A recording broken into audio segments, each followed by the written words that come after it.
안녕하세요. 손승도 힐링TV입니다. 오늘 우리는 모든 움직임의 시작점이자 마음의 중심이 되는 레디코어에 대해 이야기해보려 합니다. 지금 영상을 보고 계신 여러분께 한 가지 질문을 던지며 오늘의 이야기를 시작하려 합니다. 여러분은 아침에 눈을 떴을 때 개운하다 라는 느낌을 받아본 적이 언제이신가요? 혹시 아무리 잠을 오래 자도 온몸이 찌푸둥하고 어깨 위에 무거운 돌덩이를 얹어놓은 듯한 만성 피로에 시달리고 계시지는 않습니까? 목을 이리저리 돌릴 때마다 우두둑 소리가 나고 컴퓨터 모니터를 볼 때 자신도 모르게 목이 거북이처럼 앞으로 쑥 나와 있는 모습을 발견하곤 깜짝 놀라지 않으시나요? 많은 분이 이런 증상을 겪으면 마사지를 받거나 무작정 헬스장에 가서 무거운 덤벨을 들곤 합니다. 근력이 부족해서 그래, 운동을 해야지 하면서 말이죠. 하지만 이상하게도 운동을 하면 할수록 허리가 더 아프거나 무릎이 시리고 레침목과 온몸이 녹초가 되어 포기해버리기 일쑤입니다. 왜 그럴까요? 왜 우리의 몸은 쉬어도 피곤하고 운동을 해도 아픈 걸까요? 그 이유는 우리가 몸의 겉에만 신경을 쓰고 몸을 지탱하는 가장 근본적인 안쪽, 즉 속근육의 붕괴를 방지하지 못했기 때문입니다. 거대한 건축물을 상상해 보십시오. 아무리 외벽을 화려한 대리석으로 장식하고 멋진 페인트를 칠해도 건물의 뼈대를 이루는 내부 철골과 중심, 기둥이 부실하다면 작은 지진이나 바람에도 건물 전체가 통째로 흔들리고 결국 무너져 내릴 것입니다. 우리의 몸도 마찬가지입니다. 우리가 거울을 보며 만족해하는 식스팩이나 탄탄한 팔다리 근육은 건물의 외벽에 불과합니다. 진정으로 우리 몸을 지탱하고 보호하는 것은 눈에 보이지 않는 몸속 깊은 곳의 중심 기둥, 바로 코어입니다. 오늘 여러분과 함께 깊이 있게 탐구할 주제는 바로 레디코어입니다. 레디코어란 단순히 힘을 주어 단단하게 만드는 코어가 아닙니다. 어떤 외부의 충격이나 불확실한 환경 속에서도 신체가 즉각적으로 반응하여 스스로를 보호할 수 있도록 항시 준비된 상태를 유지하는 가장 이상적인 속근육의 재활 상태를 의미합니다. 가벼운 스트레칭처럼 보이지만 체형을 근본적으로 바로잡는 동양의 오래된 도인법과 현대의 첨단 뇌과학 및 코어 재활의학을 접목한 이 놀라운 처방전을 통해 오늘 여러분의 무너진 몸과 마음의 중심을 완벽하게 세워드리겠습니다. 잠시 복잡한 생각을 내려놓고 편안한 자세로 제 목소리에 귀를 기울여 보시기 바랍니다. 현대 과학이 밝혀낸 내 몸의 숨은 기둥, 레디코어의 정체. 그렇다면 과학계가 주목하고 있는 이 레디코어란 정확히 무엇을 말하는 걸까요? 현대 해부학에서는 우리 몸의 중심부를 보호하는 네 가지 핵심적인 속근육을 이너박스라고 부릅니다. 이 네 가지 근육은 마치 건물의 주춧돌과 기둥, 지붕처럼 작용하여 우리의 척추와 장기를 완벽하게 감싸 안고 있습니다. 첫 번째는 지붕 역할을 하는 행경막입니다. 우리가 숨을 쉴 때마다 위아래로 움직이며 복부의 압력을 조절하는 아주 중요한 근육이죠. 두 번째는 복대를 찬 것처럼 척추와 복부를 360도로 둥글게 감싸고 있는 복횡근입니다. 자연이 우리에게 준 천연 복대라고 할 수 있습니다. 세 번째는 척추 뼈마디를 하나하나 뒤에서 단단하게 잡아주는 다혈근입니다. 척추의 안정성을 유지하는 데 절대적인 역할을 합니다. 마지막 네 번째는 이 상자의 바닥을 받치고 있는 골반 기저근입니다. 골반 내부의 장기들이 아래로 처지지 않도록 탄탄하게 받쳐주는 역할을 하죠. 이 네 가지 근육이 서로 완벽한 조화를 이루며 적절한 압력을 유지할 때 우리는 비로소 허리 통증에서 해방되고 거북목에서 벗어날 수 있습니다. 현대인들이 겪는 대부분의 근골격계 질환은 이 네 가지 속근육이 제 기능을 잃고 잠들어 버렸기 때문에 발생합니다.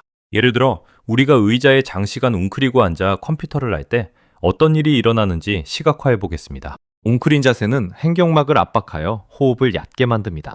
얕은 호흡은 복부의 압력을 떨어뜨리고 이로 인해 복횡근과 다혈근은 지금은 일할 필요가 없구나 하고 잠에 빠져듭니다. 중심 기둥이 힘을 잃으니 척추는 뒤로 굽어지고 목은 앞으로 튀어나오게 됩니다.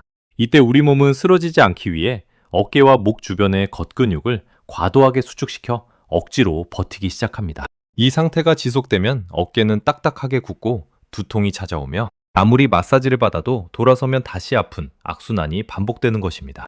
레디코어 재활은 이렇게 잠들어 있는 속근육의 스위치를 다시 켜는 작업입니다. 겉근육의 긴장을 풀고 속근육이 스스로 일어날 수 있도록 환경을 만들어주는 것이죠. 헬스장에서 땀을 뻘뻘 흘리며 무거운 무게를 드는 것보다 숨을 한번 깊게 쉬고 내 몸의 미세한 근육을 인지하는 것이 훨씬 더 강력한 재활이 되는 이유가 바로 여기에 있습니다. 동양의 지혜, 도인법과 기혈 흐름의 융합. 이제 눈을 돌려 수천 년 전 동양의 현인들이 남긴 지혜를 살펴보겠습니다.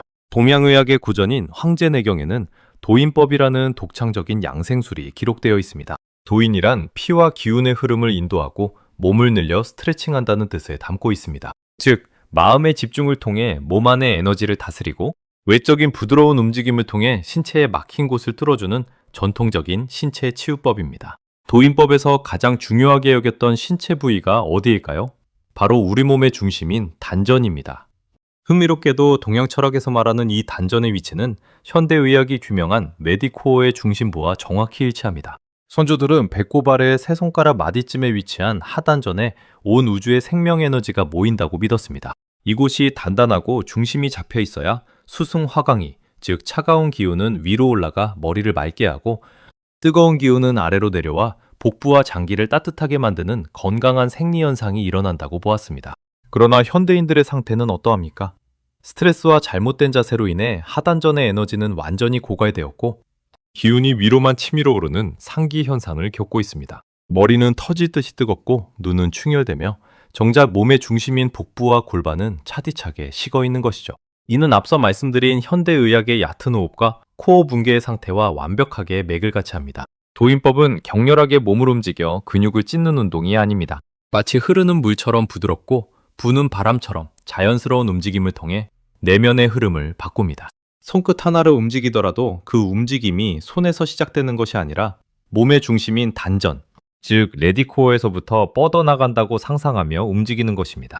이렇게 동양의 도인법을 현대적인 코어 재활 관점으로 재해석하면 우리는 단순히 근육의 크기를 키우는 것을 넘어 신체의 근본적인 기혈 흐름을 바로잡고 생체 면역력을 극대화하는 진정한 치유의 단계에 도달할 수 있게 됩니다. 뇌과학과 신체인지, 마음이 몸을 바로 세운다.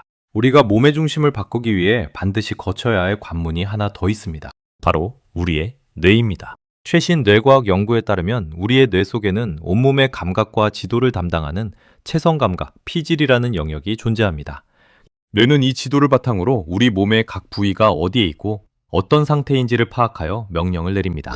하지만 특정 부위를 오랫동안 움직이지 않거나 잘못된 자세로 방치하면 뇌의 지도에서 그 부위가 서서히 흐릿해지거나 지워지는 현상이 발생합니다.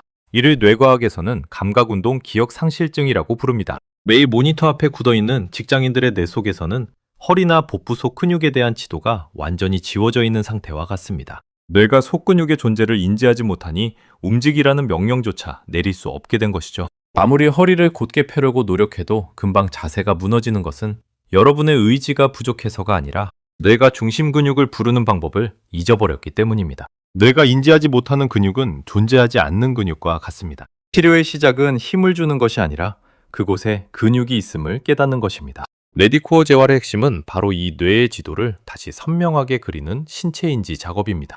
여러분, 지금 잠시 눈을 감고 자신의 배꼽 안쪽 깊은 곳에 작은 전구가 하나 있다고 상상해 보십시오. 그 전구에 은은하게 불이 들어온다고 생각하는 것만으로도 우리의 뇌는 즉시 복행근과 다혈근으로 신호를 보내기 시작합니다. 큰 힘을 들여 윗몸 일으키기를 하지 않아도 괜찮습니다. 내 몸의 중심부에 정신을 집중하고 숨이 들어오고 나가는 감각을 온전히 느끼는 것만으로도 뇌의 체성감과 피질은 깨어납니다. 마음이 집중되는 곳에 에너지가 모이고 그 에너지, 과학적 신호가 되어 근육을 살려냅니다. 결국 몸을 바로 세우는 것은 거친 근력이 아니라 내 몸을 깊이 있게 바라보는 깨어있는 마음입니다. 무너진 중심을 세우는 레디코어 3단계 실천법. 이론을 충분히 이해하셨다면 이제 우리의 삶 속에 이 놀라운 비밀을 적용해 볼 시간입니다. 거창한 도구나 헬스장 회원권은 필요 없습니다. 지금 앉아 계신 그 자리에서 혹은 침대에 누워서도 바로 시작할 수 있는 안전하고 강력한 레디코어 3단계 실천법을 소개해 드리겠습니다. 중장년층 분들도 통증에 시달리는 직장인 분들도 무리 없이 따라 하실 수 있는 처방전입니다.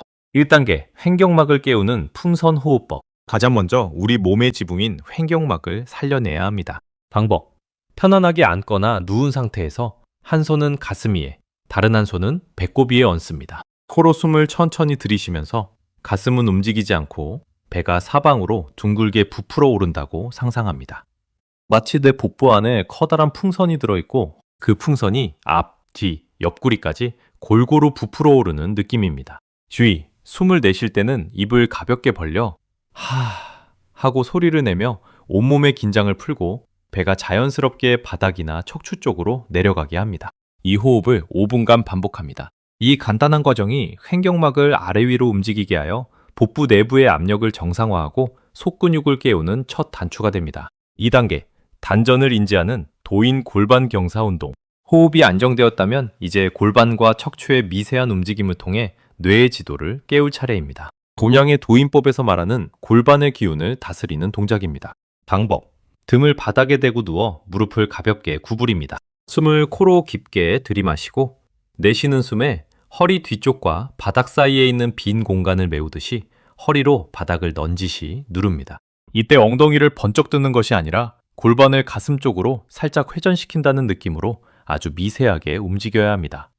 효과, 이렇게 하면 배꼽 아래 하단전 부위가 단단해지면서 다혈근과 골반 기저근이 동시에 수축합니다. 반대로 숨을 들이쉬면서 허리 뒤에 다시 가벼운 아치 공간을 만듭니다. 이 움직임을 아주 느릿하게 마치 물속에서 움직이듯 10회 반복합니다. 척추 마디마디가 부드럽게 풀리며 거북목의 긴장까지 완화되는 것을 느끼실 수 있을 겁니다. 3단계, 일상에서 유지하는 레디코어 스위치 온. 마지막 단계는 이 깨어난 속근육의 감각을 일상생활로 가져오는 것입니다. 방법, 의자에 앉아 업무를 보거나 길을 걸을 때 누군가 내 머리 꼭대기 백헤어를 하늘에서 실로 가볍게 잡아당기고 있다고 상상해 보십시오. 척추가 자연스럽게 길어질 것입니다. 그 상태에서 아랫배의 약 10%에서 20% 정도의 아주 미세한 힘만 유지합니다. 겉근육에 빳빳하게 힘을 주는 것이 아니라 언제든 움직일 준비가 되어 있는 유연한 상태를 만드는 것입니다. 이것이 바로 레디코어가 활성화된 상태입니다. 이 상태를 기억하고 자주 의식해 주는 것만으로도 여러분의 몸은 만성 피로와 통증의 사슬을 끊어내고 완벽한 자생력을 회복하게 될 것입니다. 중도와 균형, 신체에서 찾는 삶의 철학. 이제 오늘의 여정을 마무리하며 이 신체적인 현상 너머에 숨겨진 깊은 철학적 본질을 한 방울 섞어보려 합니다. 불교 철학에는 중도라는 핵심 가르침이 있습니다. 검은 고줄이 너무 팽팽하면 툭 하고 끊어져 버리고 반대로 너무 느슨하면 아름다운 소리를 내지 못하듯 우리의 삶도 어느 한쪽 극단에 치우치지 않고 조화와 균형을 이루어야 한다는 지혜입니다. 우리가 오늘 함께 공부한 레디코어는 우리 몸이 구현하는 가장 완벽한 중도의 상태입니다. 많은 사람이 건강을 위해 몸을 너무 팽팽하게 만들려고만 합니다. 간단한 근육, 완벽한 몸매라는 강박에 갇혀 몸을 긴장시키고 억압하죠. 반대로 어떤 이들은 삶의 지침과 피로 속에서 몸을 너무 느슨하게 방치해버립니다. 구부정한 자세로 누워 스마트폰을 보며 몸의 중심을 무너뜨립니다. 하지만 진정한 건강과 치유는 그 중간에 어디쯤, 즉 단단하되 부드럽고 유연하되 중심이 잡혀있는 상태에 있습니다. 레디코어가 바로 그렇습니다. 외력에 저항하기 위해 온몸에 핏대를 세우며 경직되어 있는 상태가 아닙니다. 물처럼 부드럽게 흐르다가도 충격이 오면 그 충격을 유연하게 흡수하고 흘려보내는 상태. 겉은 부드러운 봄바람 같지만 안에는 대나무처럼 고든 기둥이 서 있는 외유내강의 상태입니다. 우리의 마음도 이와 다르지 않습니다. 세상이라는 불확실하고 거친 파도 속에서 마음에 너무 힘을 주면 작은 시련에도 영혼이 부러지고 상처 입기 쉽습니다. 반대로 마음의 중심축이 없으면 타인의 말 한마디, 세상의 평가 하나에 이리저리 휘둘리며 나 자신을 잃어버리게 됩니다. 몸의 레디코어를 세우는 과정은 결국 내 마음의 중심을 세우는 수행과도 같습니다. 신체의 중심이 바로 서면 뇌의 신경계가 안정되고 신경계가 안정되면 불안과 두려움으로 가득 차 있던 마음의 바다에 고요한 평화가 찾아옵니다. 몸과 마음은 결코 둘이 아닌 하나이기 때문입니다. 시청자 여러분, 오늘 우리는 현대의 코어 과학과 동양의 도인법을 통해 무너진 몸의 중심을 세우는 레디코어의 비밀을 함께 나누었습니다. 오늘 당장 눈에 띄는 큰 변화가 나타나지 않는다고 해서 조급해하실 필요는 전혀 없습니다. 수년 동안 혹은 수십 년 동안 굳어온 몸의 습관이 단 하루 만에 바뀌기를 바라는 것은 욕심일지도 모릅니다. 그저 오늘 배운 퉁선호흡법을 잠들기 전 3분 동안만 편안하게 실천해 보십시오. 내 몸 깊은 곳을 향해 따뜻한 주의력을 기울여주는 그 작은 정성이 여러분의 몸과 삶을 바꾸는 위대한 기적의 시작점이 될 것입니다. 나 자신을 돌보는 시간은 결코 사치가 아닙니다. 내 몸의 중심을 세우는 것은 내가 사랑하는 사람들과 이 세상을 더 건강하게 지켜나가기 위한 가장 숭고한 준비입니다. 오늘 전해드린 지혜가 여러분의 고단한 하루에 따뜻한 위로와 맑은 처방전이 되었기를 진심으로 바랍니다. 내용이 도움이 되셨다면 여러분의 소중한 가족과 지인들에게도 이 영상을 공유해 주셔서 함께 중심을 세워나가는 기쁨을 누려보시길 권합니다. 구독과 좋아요 그리고 따뜻한 댓글은 이 채널을 이끌어가는 저에게 큰 힘이 됩니다. 오늘도 평온하시고 몸도 마음도 늘 건강하시기를 기도하겠습니다. 지금까지 손승도 힐링TV였습니다. 감사합니다.